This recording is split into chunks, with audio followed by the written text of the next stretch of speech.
So I'm probably going to start by saying I'm not really good at talking on camera. I've often been behind the camera, so please bear with me if the vlogging thing is new. Today there were 5 journalists in Gaza killed while reporting in the field. They were covering starvation, the impact of 2 years of genocide in Gaza, the constant attacks on hospitals and on civilians, on people trying to get basic food, water, abilities to survive. And the video began to circulate pretty quickly because it actually happened live on air. An Al Jazeera tally of journalists killed in Gaza this afternoon was published that put the number at 273 journalists have been killed since October 7th, 2023. This number has fluctuated depending on who's reporting it, who counts as a journalist, particularly at a time when the Israeli authorities are questioning all the time who counts as a journalist and using smear campaigns to try to justify the killing and deliberate murder of journalists. It was shown directly the moment that these 5 journalists were killed alongside rescue workers, alongside just people in a hospital. The Palestinian journalists and colleagues, both inside and outside of Gaza, inside and outside of the West Bank, that were sharing the story immediately began to share stories of their families, who they were as people, their backgrounds, the places that they had worked.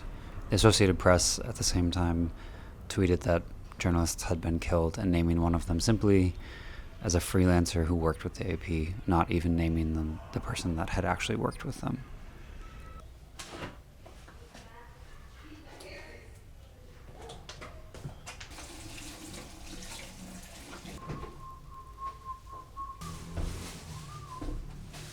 The whole thing about being a journalist, about working in this space where we're documenting some of the basics, is that for years, if not decades, the whole point was trying to convince the world of the absolute basics of what was going on, the demonstrable facts. Everything is debated, power dynamics are very clear, they always have been. This is true around the world in pretty much all cases. As journalists, and also I think human rights workers, public defenders, lawyers, researchers, academics, activists, advocacy workers, everybody can relate to this, I'm sure, but there is a dynamic where we just have to spend all of our time convincing the world that something that is very demonstrably visible is happening, and we lose all of our time, we're wasting all of our time just trying to establish what is obviously true. When these journalists were killed in Gaza, they were killed reporting on the starvation that was happening, the starvation that has been questioned by Israelis, but also their supporters around the world, and also something that has become in the West largely this news cycle of, oh, I'm so tired of hearing bad news in the world, kind of like what we got during the pandemic, where everybody was talking about how exhausted they were by the news cycle. The truth is about that exhaustion stuff is that it happens all the time, period. This is exactly how exhausting the world is, the way it was set up, and I don't mean that in a bad way, I mean that in a realistic way. It's much easier to appreciate the beauty and the incredible things in this life, in communities, and the people around, and the food, in the day-to-day existences, if we can understand the power dynamics and accept them and deal with them, instead of trying to pretend like instead of getting tired. It's just that letting that power take its full hold over you actually maintains its ability to function. Power works because power gets to people, and there is a balance between recognizing the reality of that power, acknowledging it exists, dealing with it, confronting it head on, recognizing what we can and can't push back against, but also not giving it so much weight that it relies on this, power relies on this dependence on it, power depends on people seeing it that way and accepting that accepting their fate as underneath it. That expression of exhaustion, I think, is a result of both a bad news cycle and a bad way of informing people about, where their position is and what the correct context is for what is going on in the world. There is not some beautiful scenario in which 1 year is better than the rest and there's just less bad news one day. It's crucial that we actually understand our position in the world that we live in, and we can make choices that make sense of it. So, when we talk about journalists in Gaza and what they can and can't do to do their job, they're getting killed still just trying to establish the raw basics, just going about establishing that yes, this horrific stuff is even happening to begin with. That's what people are getting killed, not able to do, let alone any of what most journalists want to do, which is actually deep, complex, in the weeds reporting, looking at their reality around them and showing how messy and complicated day-to-day life is, being able to talk about what, the several ways that things interact with each other to create tensions and complications and political and then social cultural realities that are constantly transforming and evolving and reacting to each other.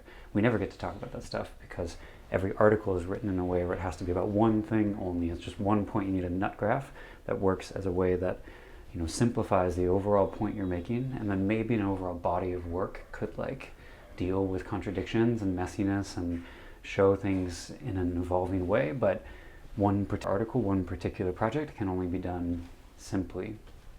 This was sold to us as something that was, for the everyday person, for the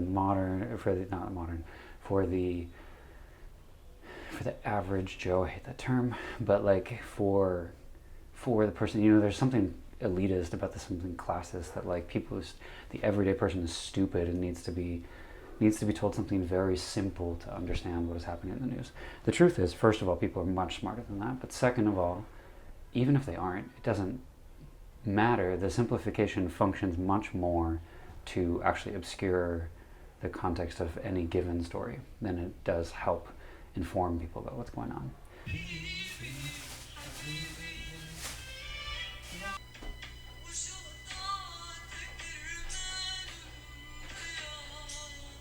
Today is my birthday. We're in my friend Fran's house. Gonna cook a bit of food. I find myself thinking these days about what holidays and moments of happiness. I think like a lot of people who are aware of what's happening in Palestine, particularly Palestinians and the diaspora Palestinians inside 48, inside the West Bank, it's difficult to pass days that are enjoyment, moments of togetherness, of happiness, without thinking of the ways that it's impossible to do that in Gaza now.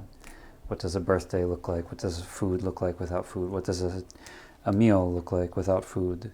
If there's no flour to make a cake, what does it mean to come together when dozens, if not hundreds, if not thousands of people have been killed in airstrikes? What does it mean to pass a birthday with drones constantly buzzing overhead?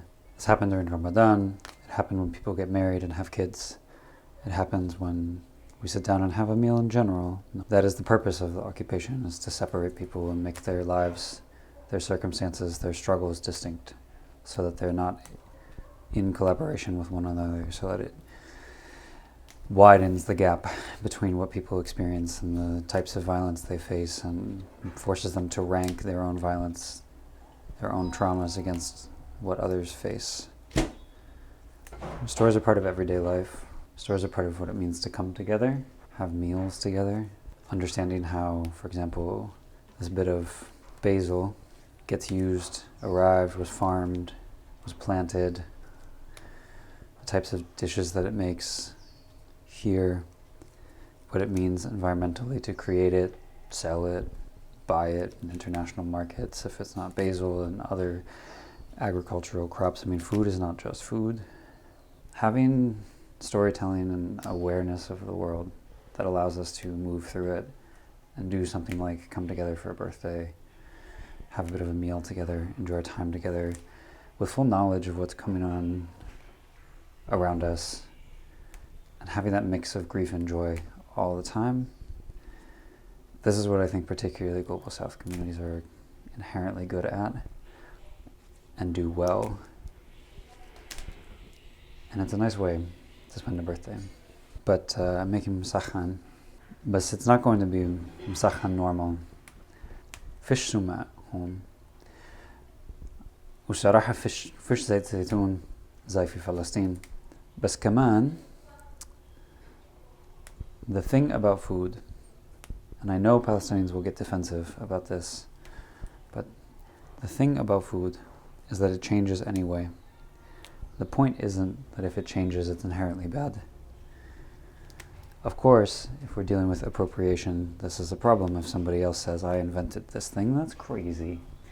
Don't listen to those people. And we should call that out.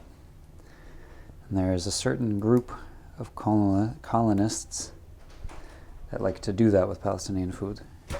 Like, there's none of the things that I would normally use here. يعني شو بنفع أعمل؟ كيف بنفع أعمل مسخن؟ فأنا عم بعمل مسخن مع برتقال. Carrots as a side dish, as like a salad. We're going to do salata Arabiya, which I have over there. We're going to do fusulia, but like as a salad. Green beans. إيش كمان? And we're going to do مسخن. So I dry brine the chicken. And we're going to do, in place of the sumat, we're going to do oranges because they are a little bit tangy, a little bit sweet, kind of like sumat. I am not going to pretend that this is the same thing, and I know plenty of people will get mad, but before you get mad, we're always playing around with these things. Plus, oranges have a particularly unique story in Palestine, so if you look it up, you'll understand why I was okay with subbing those out and making it feel like it's still مسخن. Another sub is that in place of making taboon, عشان كيف بنفع أعمل taboon like بعرفش كيف أعمل taboon. I'm not a baker, بس كمان there's not a way to do it here easily. But we do have in Peru this cachanga, which is like a flatbread, kind of works the same way. It's a little bit crispier, but not much. This will work fine. And it will be a nice little blend of Peru and Palestine. Palestina y Peru, juntos.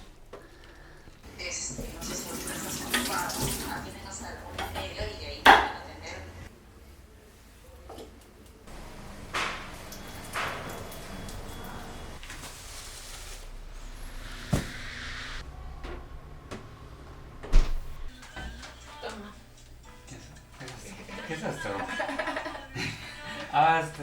Tu hermana. Sí. Qué bueno. In Mexico, our colleagues have been disappeared and placed into unmarked graves by cartels for trying to document the basics of what's going on in their communities. In Kashmir, internet blackouts have made it so that information is impossible to get in and out for long periods of time. In US prisons, we have journalists that are trying to document from the inside what incarceration looks like on a day-to-day basis while dealing with mass surveillance from the state and massive roadblocks in terms of infrastructure, ability to communicate, long delays in terms of getting information in and out, publishing their articles. In refugee camps around the world, journalists, citizen journalists, social media users are trying to post videos and post whatever they can day after day to document whatever struggles they have against them. All of this in the hopes that someone will pay attention and that addresses the reality around them. In the midst of all of that, the international media class is determined to maintain its position. By consigning journalists around the world to the role of fixers and freelancers, they have established a hierarchy in which people can permanently be stuck, not being able to tell their own stories and barely being able to get by and work. By building a network of pitch-based stories, they ensure that probably less than 1% of the important stories get told, not just because of intentional gatekeeping, but also because there's just not enough editors and not enough time. This despite the fact that there is virtually endless real estate on social media to publish all of these stories, and it's just a question of how we package them. I've been a journalist since I was a teenager, so about 16 years. Calling myself a journalist in the face of what people in Gaza are facing every single day feels incomplete, feels incorrect to suggest that we are anywhere in the same universe of what we are doing. That said, those of us that have had experiences in the more traditional media environment, that have had roles in known publications and have been able to publish and build careers, even those of us from that environment are struggling to get by because everything has been essentially gutted at this point. We owe it to our colleagues who face far more complicated threats than many of us do doing typical traditional reporting to try to push back and create something more autonomous, in which journalists can find stability for themselves and not be dependent on institutions or traditional media revenues to make their stories known. For a long time, I've been discussing ideas with colleagues in Palestine, in Peru, in the US. These just happen to be places that I have reported where most of us feel like there's something missing and something that we could create differently that builds a different kind of media space. So that's where Entropy Media comes in. That's what this is. I suppose an intro to Entropy. Entropy is a digital storytelling and journalism outlet that essentially focuses on how we fund journalism. So the idea is, how can we make good quality reporting that is interesting and accessible to watch and actually tells people full context of what they're looking at and understanding what they need to understand, and give them the tools to further research themselves. Because look, there's no story that is going to tell you everything you need to know about a topic. That is one thing that journalists are not transparent enough about. But how can we rethink what it means to document some of these things day to day, and then point to the resources that are available, particularly with online media now being so accessible and so readily available. It's so easy to build bibliographies into our reporting. Why do we not do things like that? I'm also really interested in what it means for us to create something that is self-sustaining, so that we don't have to pitch, so that we don't have to have an editor in New York or London or wherever, Jerusalem, Bogota, Delhi, tell us yes or no on this topic. Our sources deserve better than that. The stories that need to be told deserve better than that. And most importantly, the momentum is already there. Social media has already made it so that people will tell their own stories. So what are we doing as journalists, really? I mean, news wires. What is the purpose of hard news in 2025 when it is simply regurgitating things that everybody else has already been saying? Even for those of us that do more investigative work, almost my entire career, it has felt like we're talking about things that have already been documented, maybe by NGOs, by researchers, by community activists, by people who have been directly affected. There is something different that being a reporter could offer that we're not doing yet. The people who know that best are typically the people I talked about in places like the West Bank, indigenous communities in Peru and Colombia and Ecuador, people who are on the front lines of reporting their own reality, who understand instinctually what is missing from the conversation and what has not been documented. For several years for me as a reporter, it felt like we could only talk about key developments when they were reported by human rights organizations that would do the research and put out a report. So that report would become the news instead of us being able to document it itself. Not only would we miss the story, but we would also only have to put it in the side of advocacy and say, this is activist group documented these things. Without really doing hard journalism ourselves. We want to think about what it means to do reporting and what it means to contextualize things correctly, what it means to offer something through a journalistic lens that is not being offered.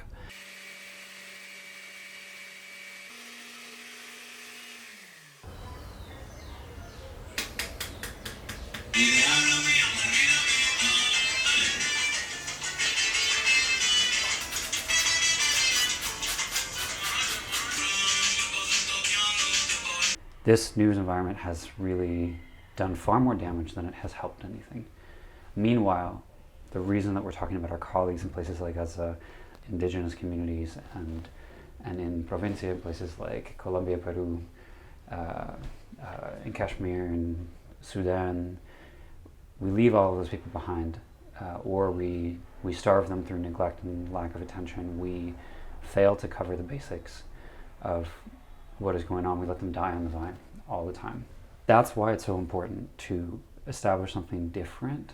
There are far more overlaps between the way that the world in North America and Europe, the imperial core in general, the way that those societies function is directly connected to the neglect of the attention to the stories that is happening in the global south and in oppressed communities, and being able to show that through the reporting that those people would do if they were just free to report whatever they wanted, both in terms of subject and in terms of support for just the stories that they felt were worth it, but also in terms of resources, ability to reach an audience, things like this. If they were able to tell their stories, most likely they would be much more rich stories that capture the full reality of life in these places and how they're connected to the violence of the imperial core. One of the reasons that in places like the US, for example, there's this disconnect with the overall world that's super isolated intellectually is that there's this news environment that says local is better. You know, if it has to affect in the US, it has to affect people, it has to affect our readership. Our readership is in the US, they need to know what's going to affect them. Something that's happening elsewhere in the world isn't going to affect them. This is entirely untrue in many, many, many ways that we will get into. In truth, like, that just works to obscure the colonial reality, the ongoing colonial reality of the imperial core that still benefits from systems of extraction, that still installs systems of power into the global south and starves them through neglect. The starvation isn't just happening in Gaza and Sudan and Congo. The starvation is happening in the Amazon, like denial of resources to cities or towns that are essentially deemed the lesser class of people. The starvation is happening in rural India, it is happening all over in different ways. Being able to show that is what a lot of journalists probably would be able to do in a better scenario. So our position with Entropy is that digital tools were not made to show this kind of thing. In fact, they've been turned into a way to obscure it over the last several decades. But they are a tool that is the best tool available that we've had in my lifetime to be able to show the dynamic that I just explained, and to be able to let journalists fund and create their own work, self-sustained, with their own sovereignty over the stories that they would create, with their own ability to fact-check and make editorial choices that reflect what they think is more real. So the point of Entropy isn't just to cover all of that and show all of this ourselves and be the ones that show that. No. The point here is to make it to be in solidarity with other journalists and even content creators of different kinds, or activist groups that are doing actual raw documentation. You know, to be in solidarity with those people of carving out ways that these tools can work to the advantage of everyday people and actually work against the systems of power and extraction that have been built. There's a long list of the things that Entropy could try to do.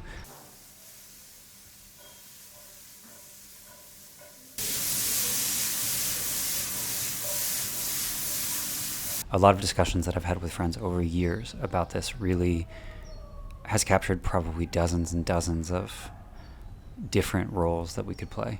One of the beautiful things about where we're at right now is that there's a lot of experimentation that can happen. 15 years is a relatively short amount of time to be doing journalism, but in that time I've never seen something like what the last few years have brought.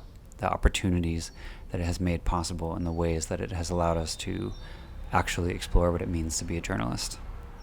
What I'd like to do is document our journey step by step, trying to be as transparent as possible, but also ensuring that we make it possible for others who want to do something like this feasible, so that they can learn from mistakes and challenges that we face, so that they can reproduce some of the things that work for us, so that they can see some of the things that they don't like about what we do and try something different themselves, whatever it is. But I really just want us to make sure that there's an accessibility to the journalism that we do. What I really think is that these models can work for lots of places. I don't think that we need to have one media company that covers the whole globe. But if we are going to cover the whole globe, what's the story we're telling? And that's what Entropy is about. So one of the big questions is how we would structure the team. I have several friends and colleagues that I've been working with for a while that I've been talking to about this that will be involved. We're discussing putting together a Latin America focused one first, which will probably be connected to this video in the coming days. We also have plans to play around with things like podcasts, documentaries, written investigations. Those involved are people with experience in Palestine, Bangladesh, investigating across borders, Canada, the US, obviously Peru, which is where I am now. We can use journalism. For the first time in my lifetime, it's possible to build sovereignty and self-sustainability as a journalist. You just have to know how to do it. And that's where something like Entropy comes in, is we want to build that for ourselves and the people who work with us and our colleagues that we've been developing stuff with for several years, but we also ideally want to be able to show and support that happening in a much bigger way. So we're just like, ideally, we'd be like one atom in a universe of journalists that could do stuff like this. But so little by little, shwai shwai, that's the point. And this is, I don't know, I mean, our martyred journalists across the globe,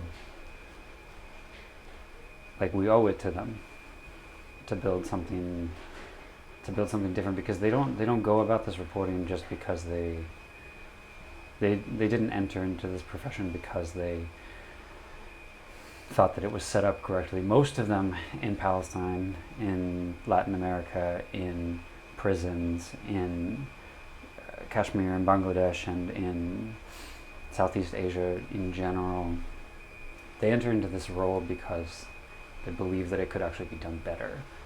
Every journalist I have ever met who was outside of the US or within the US from a certain type of particularly oppressed community, they get into this work because they believe it is a tool to do things better. They believe that the tool could be used better.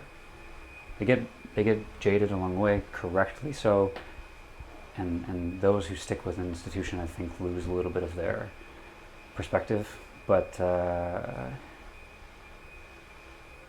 yeah, they chose to do this because they believed it could be done better. The point is that now, in 2025, it can be done better, but we need to make sure that happens. We need to do stuff to make sure that happens. So here we are, kind of half cooking and mostly making a vlog and trying to see what we can do to make reporting more accessible and available. So that's what we'll be doing.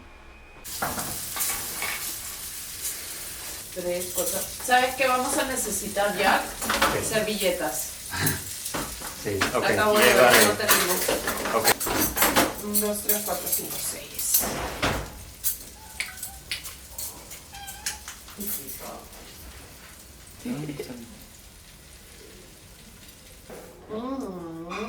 Ese agridulce, como amarguito, del ajo, me encanta. Ahí lo hubieras recuperado de todas, desde la mañana. ¿Desde qué hora has estado ya? Probablemente, o sea, cuando fuiste para bañar, ¿no? 7:30. Ya, ok, pero ahora tenemos para los peruanos, en zona turística. But yeah, maybe I'll end with this. What makes an entropy story? This one's complicated, because I think for me, I want to wrap up a lot of things that I think are missing in particular, like in my own reporting when I get to do stories, what I would like to do differently and what I'd like to see made. Broadly speaking, it would be a story that is difficult to publish. There are a lot of these. There's a lot of us who have been sending pitches for years, had stories picked up and greenlit only to have them killed. This has been going on for decades, so it's not particularly new, but I think it got worse, much, much worse in the last 15 years as journalism's funding and documentary funding really plummeted. There was a sweet spot several years ago in which documentaries did okay, but this is largely gone now. And so it's incredibly difficult to publish things that are genuinely investigative because outlets fear that they'll get sued. It's incredibly difficult to publish things that take real time to report because it just takes a lot of human labor that most places don't have money for. They want to spend a couple $100 on an article. Even in long-term investigations are constantly facing pressure to reduce the scope and the ambition of their work. An entropy story would be something that we would have trouble placing elsewhere, partially because maybe it's an investigative story that takes on, partially because it might be an investigative story that takes on a riskier approach, and an approach that most legacy outlets are not willing to take, even though they have the resources to fight. Another way it might be an entropy story, in the sense of not being able to publish somewhere else, is that lots of places don't like gray area stories. There needs to be a clear idea of wrongdoing most of the time, or clear idea of newsworthiness. And so you can't just explore stories that are complex and exploring the environment and reporting on what's been going on in a place by the standards of most newsrooms. You need some sort of news hook. You need some kind of clear wrongdoing that you can point to if you're going to do an investigative article, which is fine, but it's a standard that excludes a lot of more important stories that really shape the day-to-day lives of all of the people on the planet and go untold, because unless there's a clear law or statute or moral standard that we can point to, it gets very difficult to publish stories that show abuse by companies or by governments. So yeah. Watching the media class fail to report on Palestine correctly and accurately and in depth before 2023, and then focus in on points without context or doing things like casting doubt, using passive voice, all of these horrible habits that they have had for a long time that just were heightened after 2023. I think in 2025 we're in a very difficult place, both in journalism and just as a planet. And I think that there is a lot of shifting that needs to happen. And I think that a lot of the people I know who are journalists are ready to try something different. So that's why we're sitting here. That's what we're planning on doing. Yeah, we'll see how this goes.